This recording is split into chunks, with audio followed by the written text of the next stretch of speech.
Hi everybody, it's Miss B back with story time. We're going to continue our different versions of Little Red Riding Hood.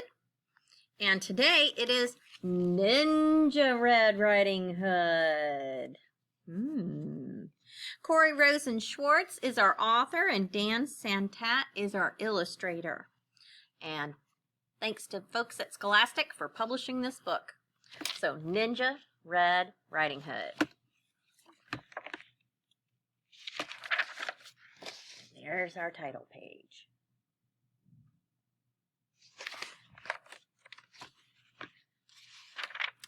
Once upon a ninja-filled time, a wolf couldn't catch any prey. He kept getting licked by the dinner he picked and was growing more ticked by the day.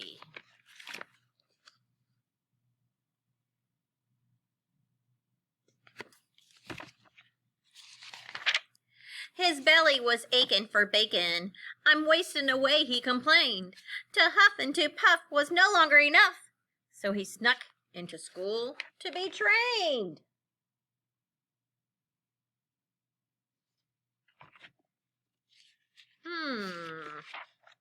He practiced his katas for hours and mastered the whirlwind and wheel. He jackknifed and flipped, at least felt equipped to once again catch a good meal.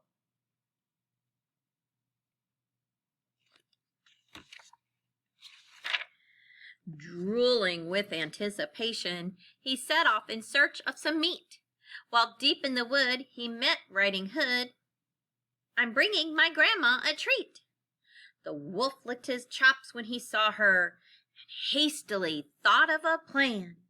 There are blossoms that way you can pick a bouquet to give to your little old gran.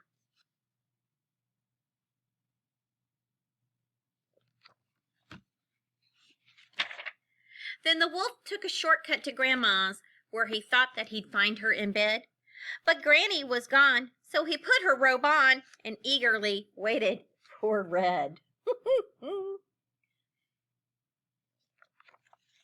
These wolves dressing up as grandmas. Soon after, he heard someone knocking. He called out, "My dear, come on in. Oh, don't you look good in your lovely red hood, but a shame that you've gotten so thin."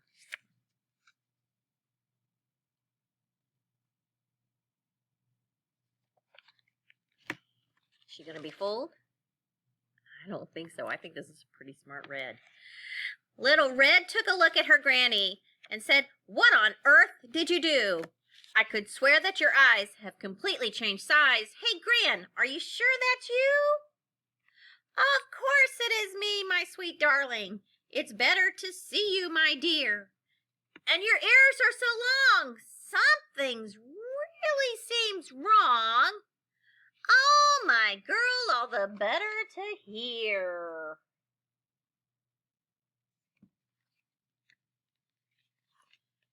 "And those biceps, my gosh, they look massive. And your triceps and delts are immense. The better for hugging," her grandma said, shrugging. "Dear Red, that's just plain common sense. And those teeth that look so sharp, why, yes, all the better to chew." Front row. He jumped out of bed to gobble up Red, but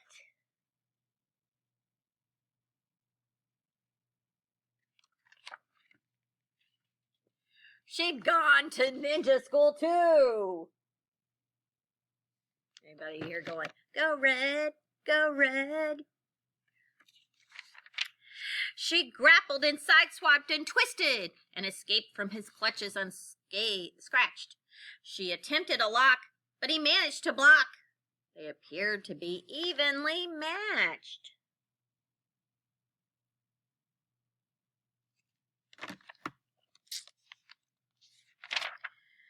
Just then they both heard someone chopping. A woodsman, Red thought, but instead, it was Gran and her gi. She'd just come from Tai Chi. "Don't you dare harm a hair on her head."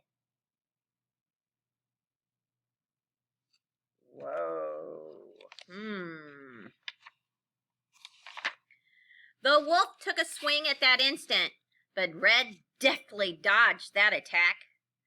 She got a good grip, threw him over her hip, and the wolf went flat on his back.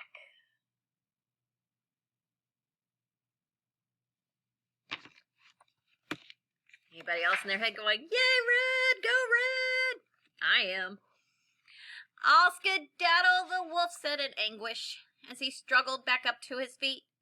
"Just a second, you beast. You will not be released till you promise to give up red meat." Though his tummy still rumbled with hunger, the wolf faced his rival and vowed, "Ninja Red, you have won. My meat days are done." "Oh, Red Chan," said Gran, "I'm so proud."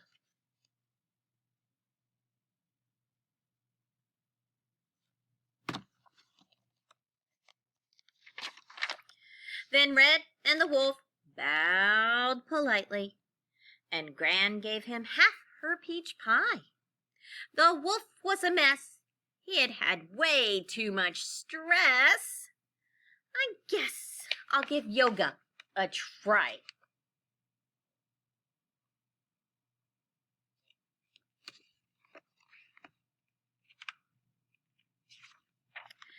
He enrolled at the Downward Dog Center, where his tension began to decrease. He studied with yogis and said no to meat hoagies and felt at last truly at peace.